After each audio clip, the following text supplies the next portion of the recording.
আজকের আয়োজনে আছে ক্যারামেল পুডিং। দেখিয়ে দিব কী করে মাত্র 2টি উপকরণ থাকলেই বানিয়ে ফেলতে পারবেন আপনিও একদম পারফেক্ট পুডিং। তার জন্য এখানে আমি ইউজ করব আজকে কনডেন্স মিল্ক আর 5টা ডিম। 1 কৌটা কনডেন্স মিল্কের সঙ্গে 5টা ডিম দিয়ে তৈরি হয়ে যাবে খুবই মজার একটা পুডিং। চলুন তবে শুরু করা যাক। তার জন্য প্রথমে একটা বাটির মধ্যে আমি 5টি ডিমই ভেঙে নিচ্ছি। ডিম ভাঙার ক্ষেত্রে এই যে সুন্দরভাবে ভেঙে আসাটা আমার না ইদানিং খুবই ভালো লাগে।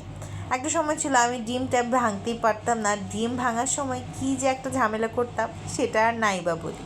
কিন্তু এখন এত সুন্দর হয়ে যায় যে আমার তো এই ছোট ছোট বিষয়গুলোতেই খুবই আনন্দ হয়। এবারে কিন্তু খুব ভালোভাবে একটা বিটারের সাহায্যে আমি এগুলোকে বিট করে নিচ্ছি। হ্যান্ড হুইস্কের সাহায্যে আপনারা এটা করে নিতে পারেন, চাইলে ব্লেন্ডার কিংবা ইলেকট্রিক বিটারও ইউজ করতে পারেন, তবে আমার কাছে হাতে করলেই মনে হয় যে এটাই ভালো হয়। খুব ভালোভাবে কিছুক্ষণ সময় ধরে কিন্তু ডিমটাকে বিট করতে হবে এবং খুবই ভালোভাবে বিট করতে হবে। এই বিট করার উপরেই কিন্তু পুডিংয়ের পারফেকশনিস্ট হওয়ার ক্ষেত্রে অনেকটাই ডিপেন্ড করে।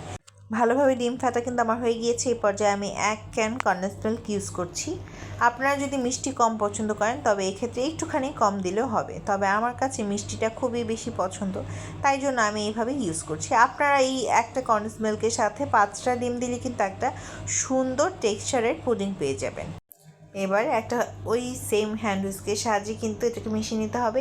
একটুখানি সময় নিয়ে এই কাজটা করতে হবে, যেহেতু কনডেন্স মিল্কটা অনেকটা ভারী হয়ে থাকে, সেই জন্য অবশ্যই আপনাদের খেয়াল রাখতে হবে যেন খুব ভালোভাবে ডিমের সঙ্গে মিশে যায়।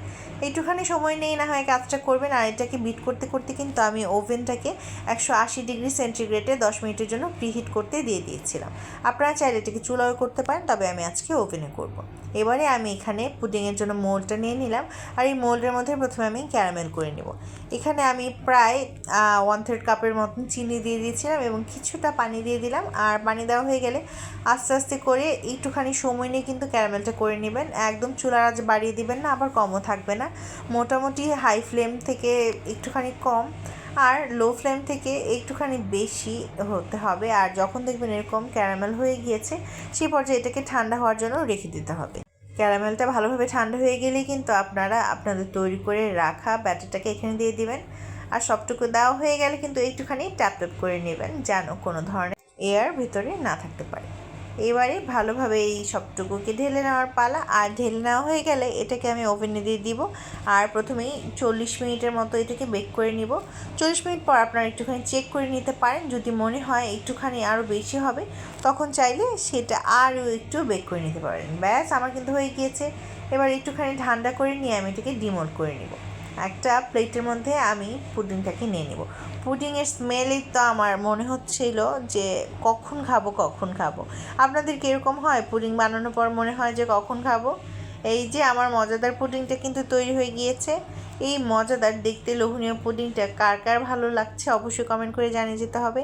আমার রেসিপি ফলো করে একবার অবশ্যই ট্রাই করবেন, আমার তো খুবই পছন্দ। আপনারাও খেয়ে জানাবেন কেমন হয়েছে। আজ তবে এই পর্যন্তই। সবাই ভালো থাকবেন, সুস্থ থাকবেন। আজকের রেসিপিটি দেখার জন্য অনেক অনেক ধন্যবাদ। ভালো লাগলে লাইক কমেন্টের পাশাপাশি একটা শেয়ারও করে যেতে একদমই ভুলবেন না। আর এই মজাদার পুডিংটি ট্রাই করলে সেটিও আমার সঙ্গে আপনারা কিন্তু অবশ্যই শেয়ার করে যাবেন।